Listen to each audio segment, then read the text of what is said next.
سلام بیننده ارجمند، با برنامه امروز چهارشنبه ششم مارس من طاهر سفر شما را از استودیوی رادیو آزادی از پراگ همراهی میکنم. در ابتدا نگاه به عنوان چندی از خبر و گزارش‌های برنامه. امر مقامات بر ضرر مردم، دستور بالا بردن قیمت اینترنت و گفتگوهای تلفنی در تاجیکستان ساکنان را ناراضی کرده است. Ozi rostiga ba min kor mikne ama اون پول دامو سیم کارتون میره و نمره چیو اگر بوناپارتو میگیرن رستش میکنن نه گپ زدن میتونی نه زنگ زدن میتونن. خویشاوندان جوانی که ملکه صاحب نظر را در مرکز دوشنبه لطوگوب کرد میگویند اکنون معلوم نیست سرنوشت ازدواج آنها چه میشود. با گرفته در بagaژ اول مانده و با استر های کرده با گرفته در کابین مانده با گرفته برده خانه جان سپاریده.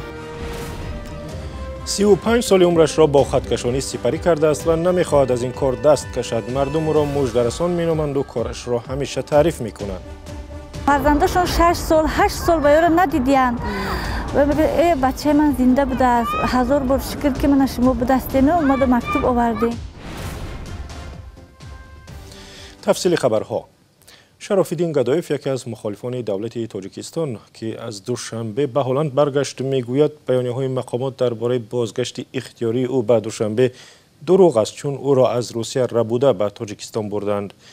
شراف‌الدین گدایف که روز 2 مارس به اروپا برگشت با نشر یک بیانیه ویدیویی گفت از حکومت هلند و حامیان حقوق سپاسگزار است که او را از اسارت آزاد کردند. شراف‌الدین گدایف بعد از قتل رهبر گروه 24 عمر علی قواتوف مدت رهبری این گروه را بر عهده داشت.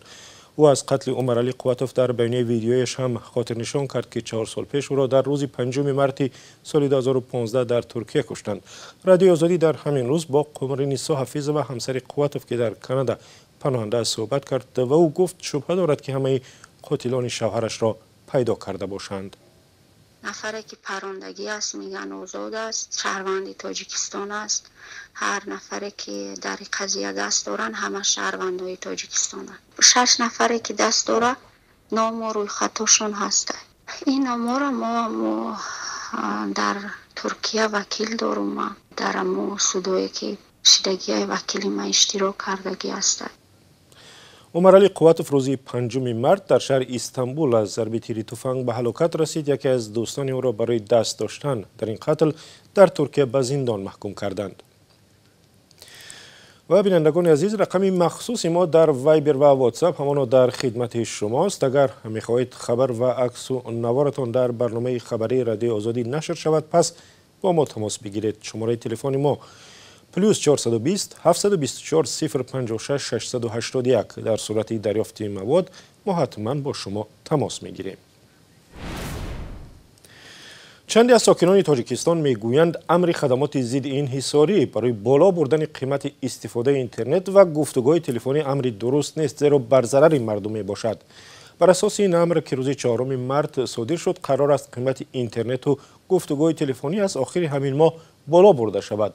شادمان یتیم نظر مردم و وکیلان مردمی را در همین باره پرسید و چنین گزارش می‌دهد. بر طبق یک سند خدمات ضد انحصار تاجیکستان نرخ صحبت‌های تلفنی و اینترنتی بالا می‌روند.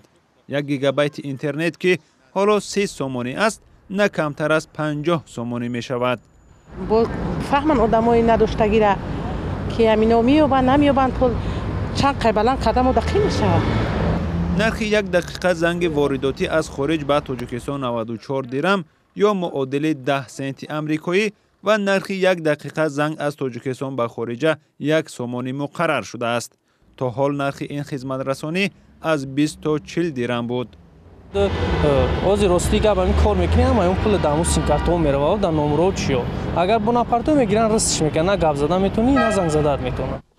نرخ اینترنت و صحبت‌های تلفنی در تاجیکستان در حال گران می‌شود که ساکنان از سرعت و صفت پست آن شکایت می‌کنند.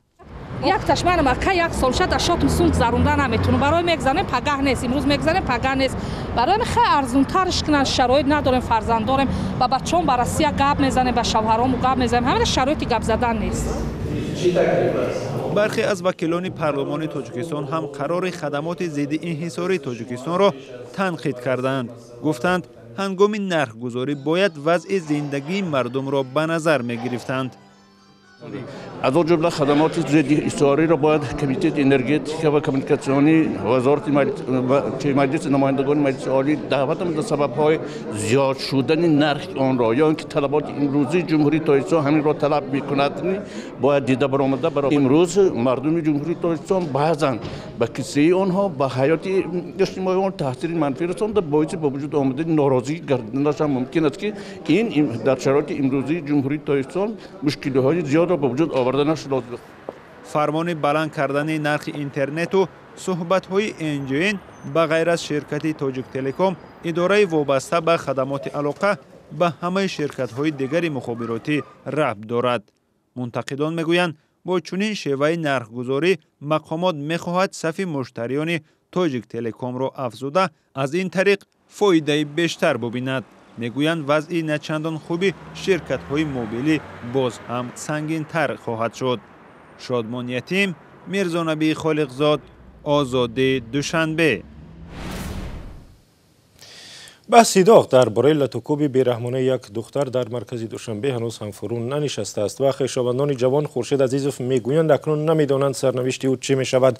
خورشید عزیزوف ساکن محله لوچاب در کنار دوشنبه حالا در بازداشتگاه است و منتظر است پرونده‌اش به دادگاه برود. همکاران ما در دوشنبه روز 5 مارس به خانه والدان خورشید عزیزوف رفتند و درباره رفتار او پرسیدند.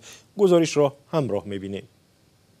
همین دیسکوتک تا ساعت 12 هم ممکن بوده، اینو تا ساعت 3 در همونجا هم خیلی نغمه بازی کردن و همونجا کشوکش کردن. با گرفته در بگاج اول مانده و با استر های کرده با گرفته در کابین مانده با گرفته برده خانه جانده سپاریده. بیبیش درباره نغمه بازی خورشید عزیزوف صحبت میکند که معشوقش ملیکه صاحب نظرова را در مرکز دوشنبه بیرحمانه لطوکوب کرد. بعد نشر ویدیوی آن در فیسبوک مأموران ملیسا خورشید را بردند. 3 ماشین ملیسا آمده، نیمش در اوسنی را نیمش در ایسنی را دور آمدن و همه کشاله کردن گرفتن. بیبیش میگوید قرار بود خورشید عزیزوف و ملیکه صاحب نظر و به زودی ازدواج کنند، ولی اکنون تقدیرشان معلوم نیست. به خورشید جریمه بزرگ و حتی زندان تهدید میکند. معشوقش حاضر است در آنجا هم با او باشد. یگان جزا نگیره. اگر قانون جزا دادنی باشه مرا دام قانون جوابگر میشه. مرا میرم 5 سال مشینه میشه. خورشید در این خانه در محله لوچاب نیمه یتیم و در خانه امکش بزرگ شده است. امک خردی از او پسر خوب نام میبرد ولی رفتارش با ملیکه را قبول ندارد.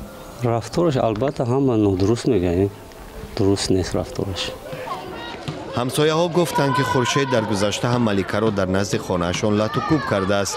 رفتار او دیگر باره مسئله زورآوری به زن در تاجیکستان را به مطبوعات کشید. ظهورات فراگیری که به گفته حامیان حقوق زن در تاجیکستان نادیده میگیرند.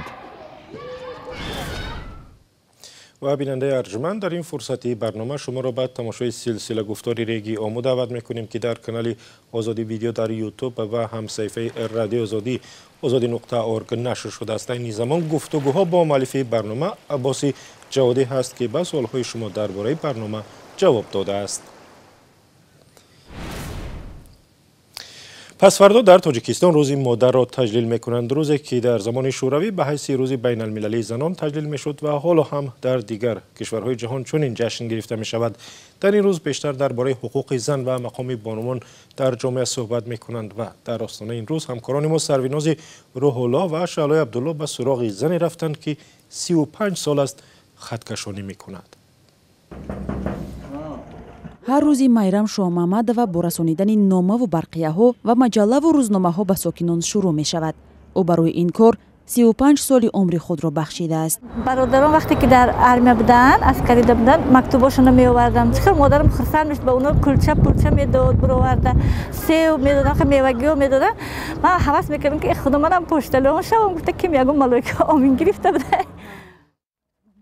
бо вуҷуди монеагузориҳои шавҳару хонавода, камранг шудани кори почтаи тоҷик ва маоши ночиз, ин зани хаткашон тарки пеша кардани нест. борим дар ба дари мардум нагард. гуфта خیلی تو در بدن مردم میبری گازت خط تقسیم میکنی. من در معقول نیست میگفت بسیار شوهرم میگفت شما در معقول من در معقول همه وقت رنگ یک بهار برین یک نوروزی برین یک چیزی خوبه برای من همین کارم. майрам ин ҳама солҳо ҳодисаҳоеро шоҳид шудаву он рӯзҳоеро дидааст ки номаҳои расонидаи ӯ хонаводаеро мотамзада ва ё оилаи дигарро хушҳол мекард. фарзандашон 6 сол 8 сол ба ёро надидиянд ва мегӯяд э бачаи ман зинда будааст, ҳазор бор шукр ки мана шумо будастину омода мактуб овардем. хонум Шоҳмаҳмадова мегӯяд чун вазифаи аслии ӯ бурда расонидани номаву барқияҳо ба соҳибонаш аст, новобаста аз ҳавои гарму сард ба хаткашонӣ машғул мешавад ва рӯзона даҳҳо километр роҳро пиёда тай мекунад. мактубо аз солдату мана баъзе вақт мебиёд 10-15 та мебиёд, кам мебиёд. ҳоло бо рушди фанновариҳои нав ва густариши интернет кори почтаи тоҷик камранг шуда, вазифаи асосии имрӯзаи хаткашонҳо танҳо аз расонидани мактубҳо ба мақомот аз қабили додгоҳ, додситонӣ, кумитаи андоз, ирсоли маблағ ба маҳбасхонаҳо ва тақсим кардани рӯзномаву маҷаллаҳо иборат аст. аммо майрам Шоҳмаҳмадова мегӯяд ҳанӯз ҳам ирсоли номаҳо аз хориҷи кишвар кам нестанд ва аксари онҳое ки волидони солманд доранд мактубҳои худро аз тариқи почта мефиристанд. Германия мактуб мебиёруман бо ҳастаи якта ҳамсоямонда Нидерланде мебиёрад духтараш байда мактубу хат менависа. бо ин ҳама ин зани хаткашон бовар дорад ки аз 101 нафар омадани ӯ ва овардани номаеро аз пайвандонаш интизор аст. یک سال بعد مسابقات قهرمانی فوتبال آسیا میان جوانان تا 23 ساله برگزار می شود و حال تیم تاجیکستان به این بازی ها آمادگی می گیرد. مربیان تیم میگویند امیدوارند بازی خوب نشان میدهند و مخلصانشان را در تاجیکستان شاد میگردانند. نزلای لطیف و امرالدین عالم به میدان آمادگی فوتبال بازان جوان تاجیک در دوشنبه رفتند. دسته منتخب المپی فوتبال تاجیکستان با مسابقات انتخابی قهرمانی آسیا میان فوتبال بازان زیر 23 ساله که از 22 تا 26 مارس امسال در شهر تاشکند ازبکستان برگزار می‌گردد آمادگی می‌بیند. فعلا فوتبال بازان جوان تاجیک تحت رهبری سرمربی عثمان تاشف متخصص ازبکستانی در میدان احتیاطی ورزشگاه مرکزی شهر دوشنبه تمرین می‌کنند. فوتبال بازان جوان تاجیک شب 5 مارس برای برگزار نمودن یک چند بازی دوستانه به شهر دبی امارات متحده عرب سفر می‌نمایند. برای بازی سنجشی مقابل تیم امارات به هیئت دسته منتخب المپی تاجیکستان 22 بازیگر، 2 دروازه‌بان، 8 حمایتگر، 9 نیم حمایتگر و 3 حمله‌گر دعوت شدند.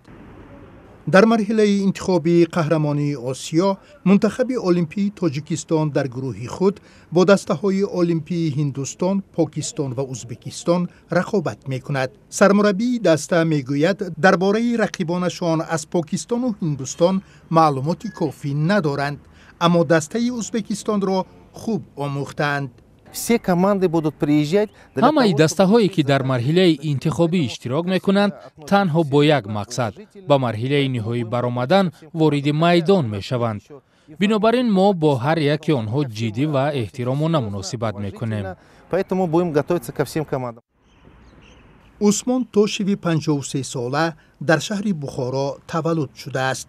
дар ҳайати дастаҳои мухталифи ӯзбекистон ва бошгоҳҳои хориҷӣ бозӣ кардааст. از سال 2000 به کار مربیگی گذشته، همچنین به حیث مشاور IFK و فیفا به بسیار کشورهای جهان سفر کرده است. با فدراسیون فوتبال تاجیکستان قرارداد 1 ساله به امضا رساندند. و یک ساکن ولایت بدخشان را در شبکه‌های اجتماعی از سری وقت پاکیزه نشدن کوچه‌های خاروخ خبر داد و 600 سومانی جریمه شد. مقامات ولایت روز 5 مارس در صحبت با رادیو آزادی گفتند ادریس جان محمدov در حق کارمندان اداره کمونالی خاروخ معلوماتی نادرست داده است و برای همین جزای مأموری گرفت. و خوب رسیدیم به پایان برنامه امروز. برای همراهیتان بسیار سپاسگزارم. اخبار و گزارش‌های بیشتر را می‌توانید در وبسایت azadi.org بخوانید و هم در کانال آزادی ویدیو در یوتیوب تماشا کنید. تا دیدار در برنامه دیگر.